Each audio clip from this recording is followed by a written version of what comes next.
Welcome to 8 Quanta Library Content. In this video, we'll discuss NetSuite Dunning Recipients CSV upload. Step 1. Review the customer record. First, let's open the customer record we want to update. For this example, I want to add a contact as a Dunning recipient for this customer.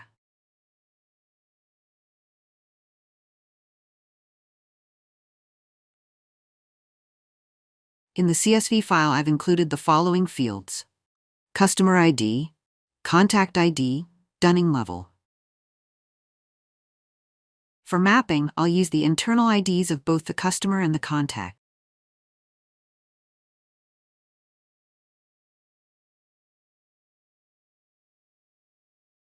The Dunning level determines at which stage of the Dunning process the recipient will start receiving emails. In this example, I want the recipient to receive emails starting from level 1. Import the CSV file. Navigate to Setup, Import Export, Import CSV Records. Under Import Type, select Custom Records. For record type, choose Dunning Recipient. Upload your CSV file and click Next. Select Add as the data handling option, then click Next. Next is to map fields. Ensure all CSV fields are mapped to the correct NetSuite fields.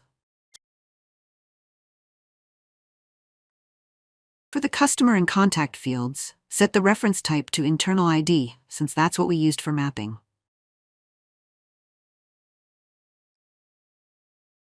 Add an import map name for future use. Click Save and Run. Verify import results by going to the Import Job Status page to track the progress. Once completed, you'll see that the records were successfully updated. Return to the customer record. Navigate to the Dunning tab.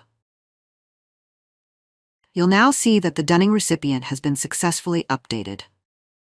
And that's it for this video on NetSuite Dunning Recipient CSV upload. And that wraps up this video. If you found it helpful, don't forget to like, share, and subscribe for more content. Thanks for watching, and see you in the next one.